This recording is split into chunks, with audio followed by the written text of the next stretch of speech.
Trump famously met with Trudeau and seemed to troll him quite hard. I mean, the first thing, I don't know to what degree the Canadian press picked up on this, but Trudeau wasn't invited to stay at Mar-a-Lago.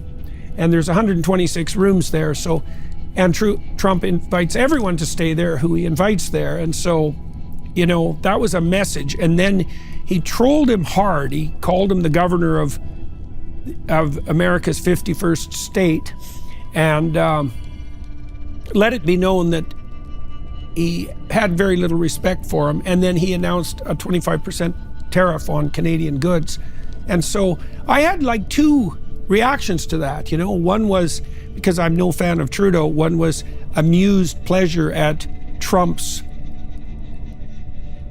vicious humor, let's say. And the other was, you know, he still is the leader of your primary ally in a G7 nation. And so, you know, maybe that verged on contempt. Now, I'm not exactly sure what to make of that. And I'm curious about your response and also how you feel about negotiating a new relationship with the Americans and with the Trump administration in particular. Well, I won't spend a lot of time on how I feel about it other than to say Trudeau is a weak leader who leads a weakened economy with a weakened dollar, a weakened border, and President Trump has a strong mandate, and he spent his life as a highly successful businessman in the most cutthroat economic environment in the world, New York City.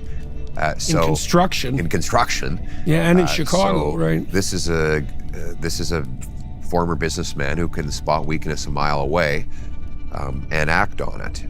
So that, to me, it's just humiliating for all Canadians to witness something like that because this is our country.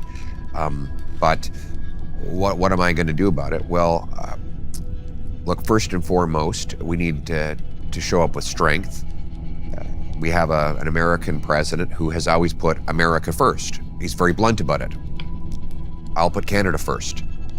The good news is that there's immense overlap in the two countries' respective interests and values. We're both liberal democracies. We both value freedom.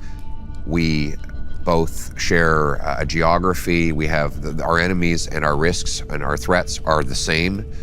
So there's no reason why we can't both win. And if you look at the history of President Trump, he negotiates very aggressively and he likes to win. But in the end, he doesn't appear to have a problem if his counterparty also wins. So I think that we can get a great deal that will make both countries safer, richer, and stronger. And that's the goal that I'll be coming into these negotiations with. Okay, so what would a great deal look like as far as you're concerned with the Americans on the energy side? Now, one of the things that Trump pointed to was Canada's trade surplus with the U.S. Yes. $100 billion. And that was his estimate. Yeah. Now, it depends how you measure it. Other estimates have it around 40 billion, but he's right. There is a Canadian trade surplus with the States. And look, from a mercantilist point of view, you can say that America has been ripped off by China and Mexico, and you can see examples of a factory closing in Ohio or Pennsylvania to open in Mexico or in China, but that's not the nature of the Canadian trade surplus. It's not because the Canadian economy has been taking American jobs, far from it. The nature of our trade surplus with America is that, yes, it is a ripoff. Canada is ripping itself off. And let me explain. Our entire trade surplus and more is due to oil and gas, because we export about $120 billion of oil and gas to the United States at enormous discounts to market price, because we have been so stupid and our bureaucrats have been so obstructive and woke activists have been so fanatical that we have not been able to develop the infrastructure to refine and transport our own energy to world markets. So we're stuck with the U.S. We so sell, to speak. depending on the time, we sell a barrel of oil to the Americans for, 10 to 30 or 40% cheaper than the world price. There's a price called Western Canada Select, significantly lower than WTI. We send it, up until recently, at least 99% of our oil exports to America. They then get to upgrade it and resell it at enormous profits with their welders and pipe fitters, engineers making the six-figure salaries that go along with that. We give all of our natural gas exports to the United States because we don't have an operating liquefaction terminal to send it away ourselves. So they get our natural gas at massive discounts, and then they can decide if they want to liquefy it and ship it off to world markets at literally $5. So that is the trade surplus he's talking about. Now, if he were to stop that today, what it would mean is that American workers at refineries and in other value-added places would lose their jobs, and Americans would pay higher energy prices. So that would not be good for America. In the long run, I'll be very blunt, I intend to approve refineries and LNG plants and hopefully pipelines so that I can bring that production back to Canada and make us more energy independent. But in the short run, if President Trump wants to make America richer, the last thing he should want to do is block the underpriced Canadian energy from going into his marketplace. In fact, what I would encourage him to do is to approve the Keystone pipeline so that we can create jobs for American workers who will build and install it, but also create much more wealth for Alberta and Saskatchewan in having their product reach tidewater in the US Gulf Coast and get world prices. So that's an economic win. We also, it's not just oil and gas though, we have the strategic minerals that are necessary for warfare and for the modern digital economy in Canada that we could be exporting to the United States, breaking both of our dependency on China. We have the energy, the electricity. We have a major surplus of electricity, a surplus that we could even grow further, that could be used for data centers that America cannot build fast enough.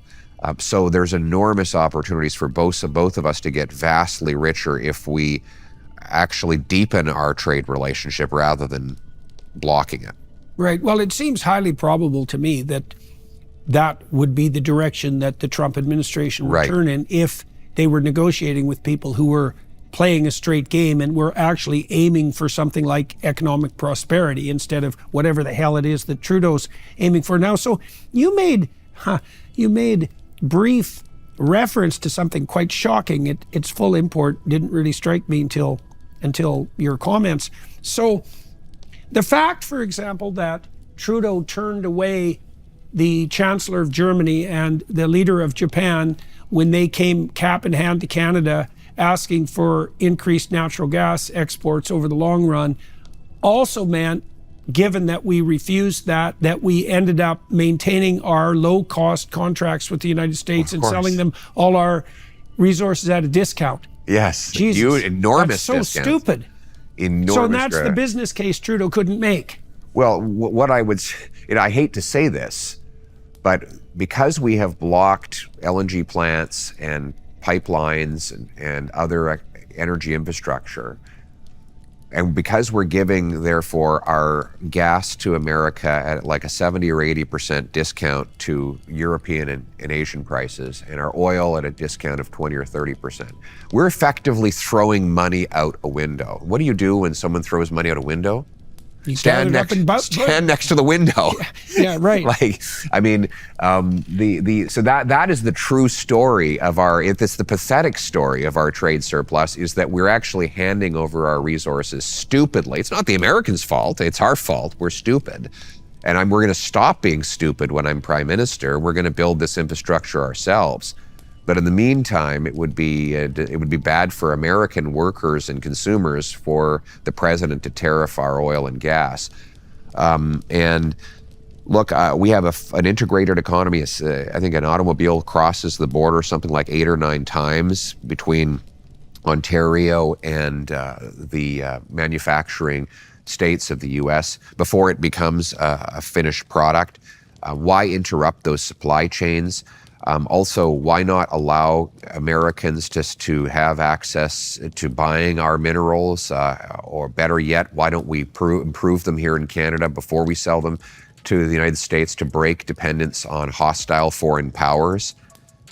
And by the way, what I would say to President Trump is that the gains that Canada gets from increased access to the United States, I would spend largely on our continental defense, on a more powerful Canadian military that truly secures the Arctic, that protects us against terrorists, against intercontinental ballistic missiles, against threats from, God forbid, threats from other parts of the world.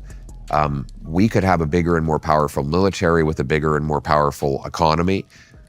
And so our interests overlap overwhelmingly, and that's the case that I would make to the incoming president, who has proven that he is good at and likes to make deals.